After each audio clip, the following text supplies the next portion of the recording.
Right now, 48 years ago, something left Earth that will never come back.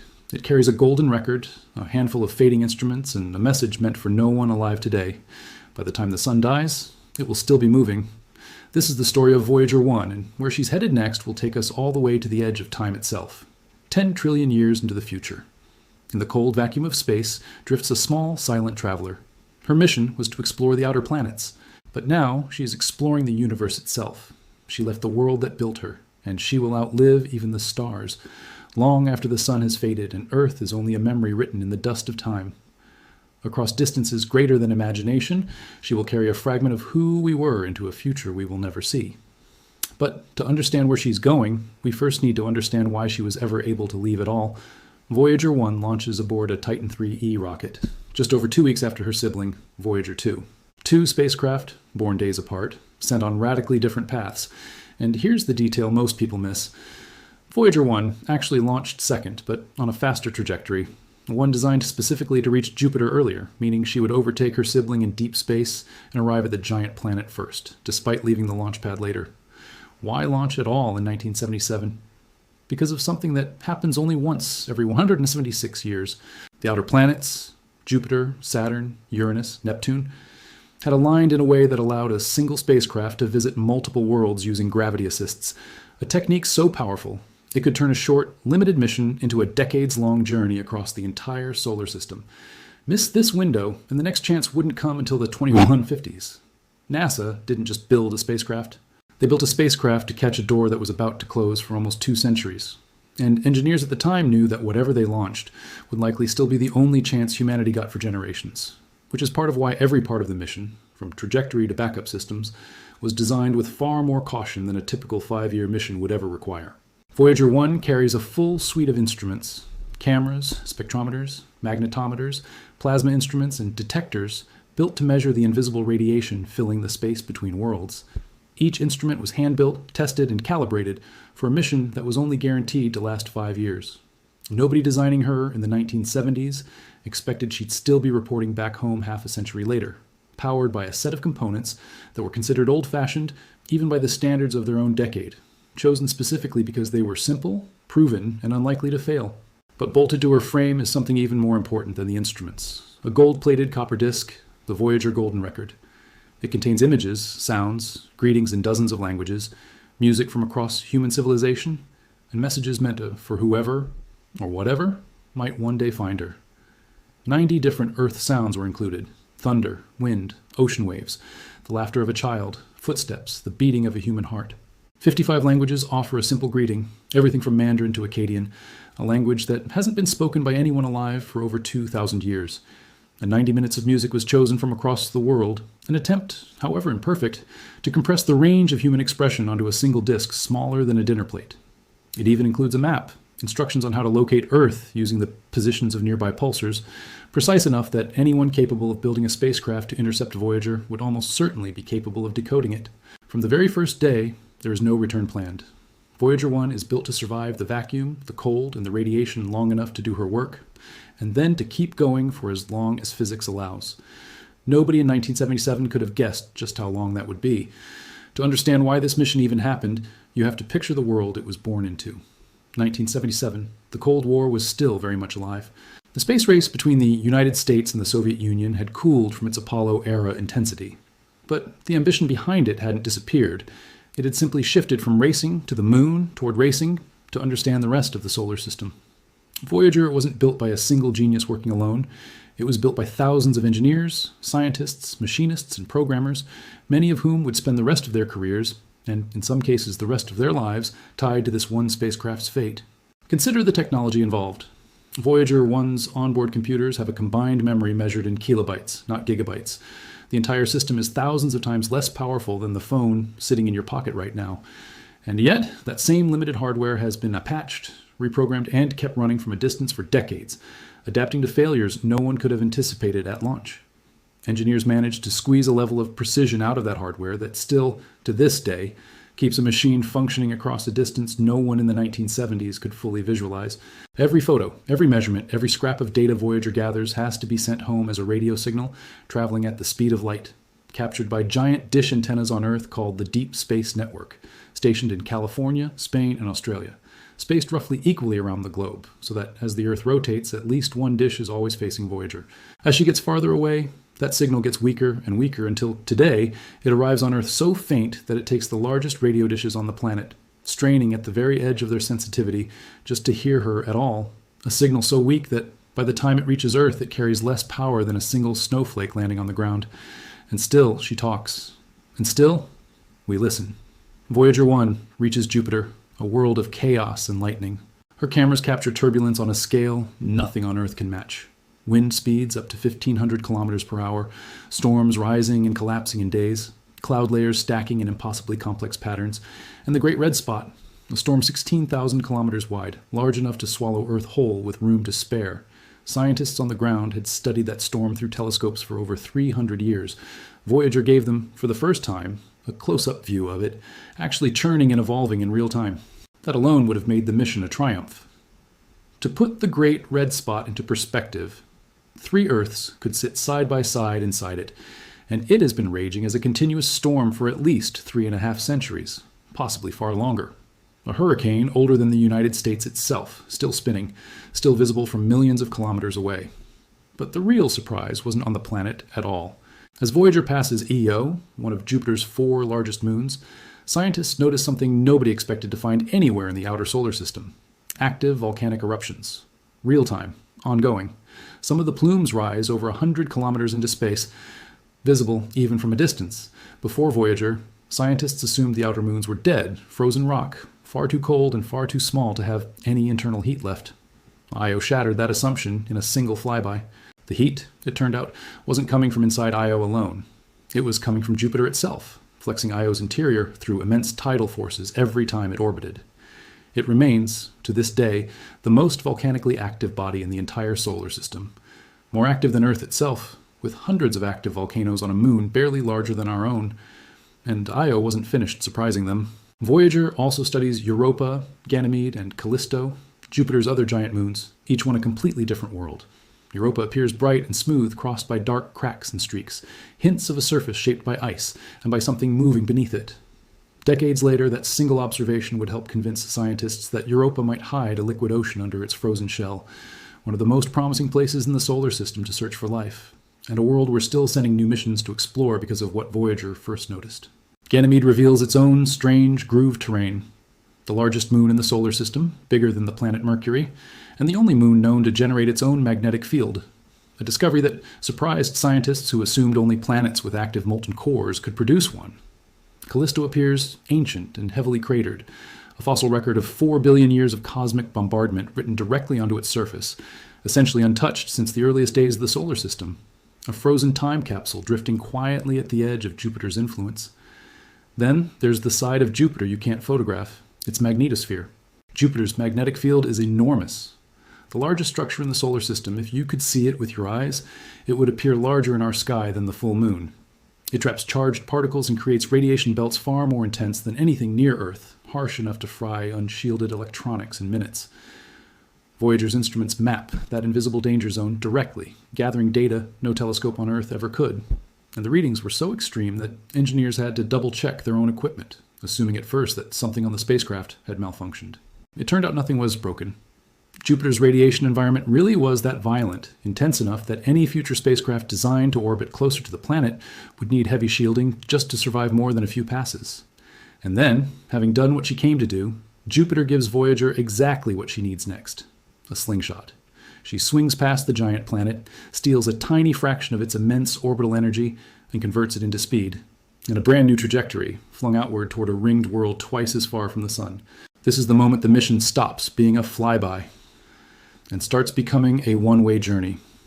From here on, every world Voyager visits, she visits once, and only once. There's no coming back around for a second look, no do-overs if a camera angle is wrong or a filter is set incorrectly. Every image, every reading, has to count the first time. Saturn appears as a pale golden globe encircled by rings. From Earth, those rings look like a smooth, solid band of light.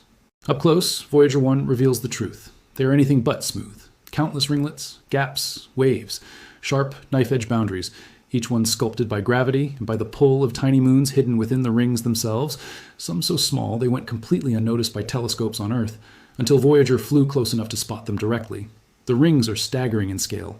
Made mostly of water ice particles ranging from dust grains to boulders the size of houses, they stretch across hundreds of thousands of kilometers.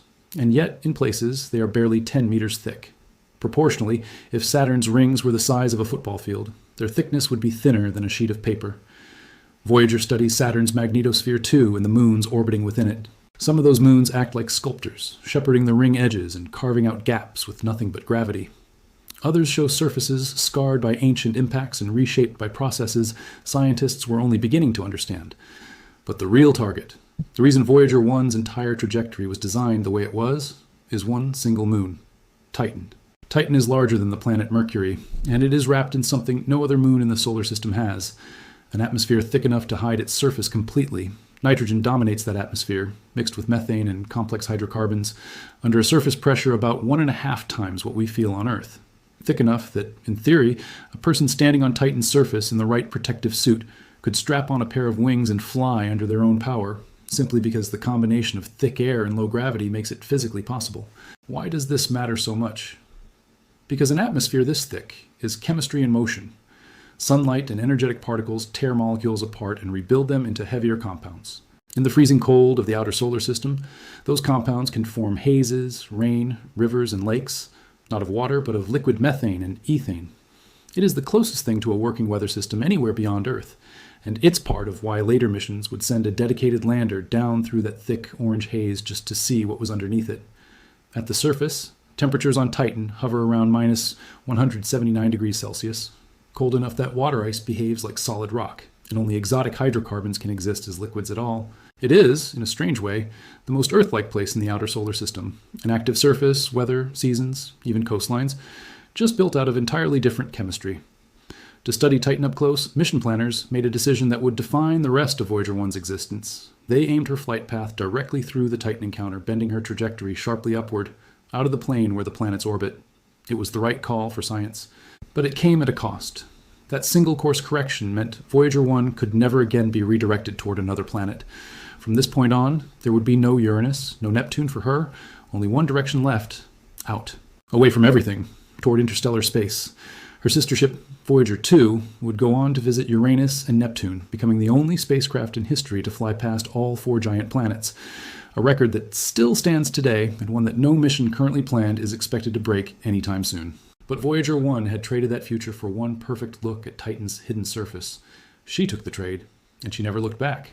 In some ways, the 2 Voyagers became mirror images of each other's choices, one sacrificing breadth for depth, the other sacrificing depth for breadth, both now drifting toward interstellar space along slightly different paths, forever linked by the 2 weeks that once separated their launches. For 13 years after Titan, Voyager 1 keeps moving in silence, gathering data, drifting farther from everything she's ever known. Then, in 1990, on a request from a scientist who had waited over a decade to ask it, Mission Control turns her cameras back around, one final time, toward the world she left behind. From nearly 6 billion kilometers away, she captures a family portrait, a mosaic of planets scattered across the black. In one single frame, barely a pixel wide, sits a pale point of light. Earth. Every person who has ever lived. Every war, every love story, every sunrise anyone has ever watched. Every argument, every wedding, every quiet Tuesday afternoon. All of it. Compressed into less than a single pixel, suspended in a beam of light, on a photograph taken by a machine that was already leaving forever. Carl Sagan, who fought for this photo to be taken over the objections of engineers, worried it would waste precious power and risk damaging the camera by pointing it too close to the sun, would later call it the pale blue dot. He wrote that, on that dot, everyone you love, everyone you know, everyone you ever heard of, every human being who ever lived out their lives, all the joy and suffering, thousands of confident religions and ideologies, every hunter and forager, every hero and coward, every founder and destroyer of civilizations, every king and peasant, every young couple in love, every parent, every inventor and explorer, every teacher of morals, every corrupt politician, every superstar, every supreme leader, every saint and sinner in the history of our species. All of them lived there on a mote of dust suspended in a sunbeam. He said it was a summons to preserve and cherish that pale blue dot, the only home we've ever known. After that final photograph, engineers shut down Voyager's cameras completely, permanently, to save every last watt of power for instruments that could still teach us something. This deep in the dark, she would never see anything again. But she would keep listening, keep measuring, keep moving. From now on, she is heading toward the boundary of interstellar space at a speed of 17 kilometers per second. That's fast enough to cross the distance from New York to Los Angeles in under 4 minutes. And still, the solar system is so vast that it would take her decades more just to leave it. There's a final boundary out there, and it's called the heliopause. This is the place where the outward pressure of the solar wind, the constant stream of charged particles pouring off our sun, is finally balanced and then overwhelmed by the pressure of the interstellar medium, the thin gas and cosmic rays that fill the space between stars. Crossing it is nothing like passing a checkpoint. There's no wall to see, no line to cross with your eyes. Voyager doesn't see the change. She only detects it. As she approaches the heliopause, her instruments register something dramatic happening around her. A sharp drop in particles that originate from inside our sun's bubble of influence, and at almost the exact same moment, a sharp spike in cosmic rays streaming in from outside it. Particles that have been traveling across the galaxy for millions of years before this instant. And then, on August 25th, 2012, it happens. Voyager 1 crosses the heliopause. It took scientists on Earth over a year of analyzing the incoming data before they felt confident enough to officially announce the crossing, because there was no single dramatic spike, no obvious alarm bell, just a steady, unmistakable shift in the particle readings, confirmed and reconfirmed until there was no reasonable doubt left. She becomes the first human-made object in history to leave the bubble our sun carves out of the galaxy and enter true interstellar space. The space between stars. 35 years after launch, a machine built in the 1970s with less computing power than a modern calculator had become humanity's first ambassador to the space between suns, and she was just getting started.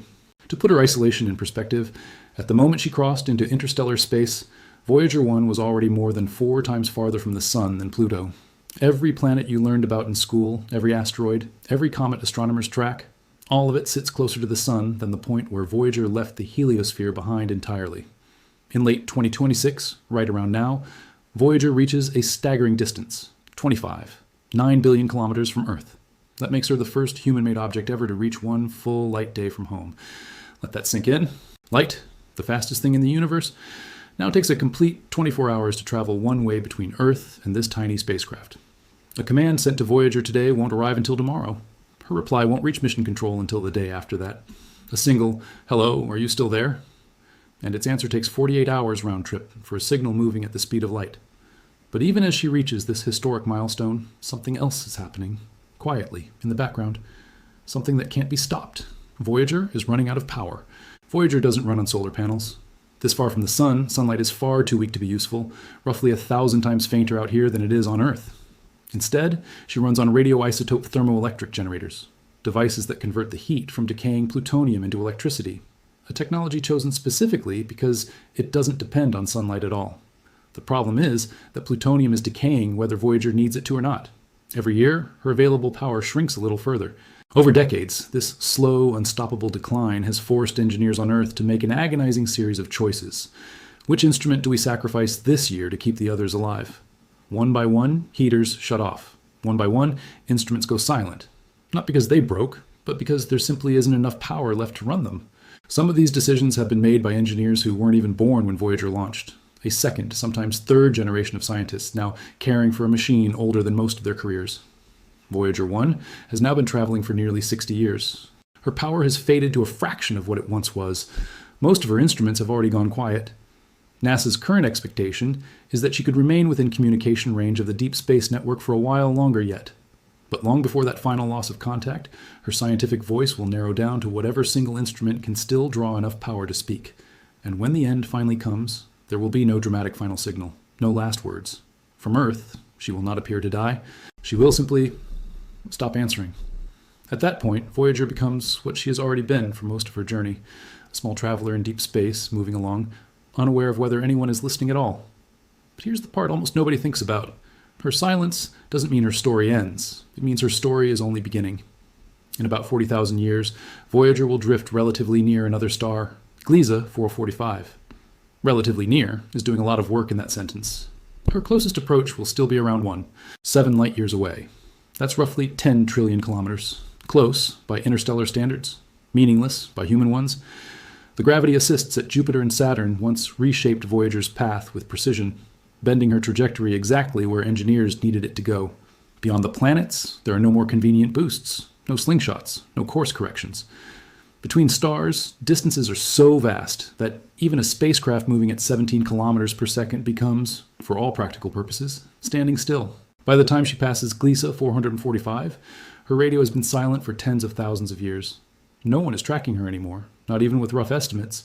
No one alive remembers the names of the engineers who built her, or the country that launched her, or the planet she came from, and the languages spoken on that greeting message may themselves have changed beyond recognition, or vanished entirely, the way so many human languages already have.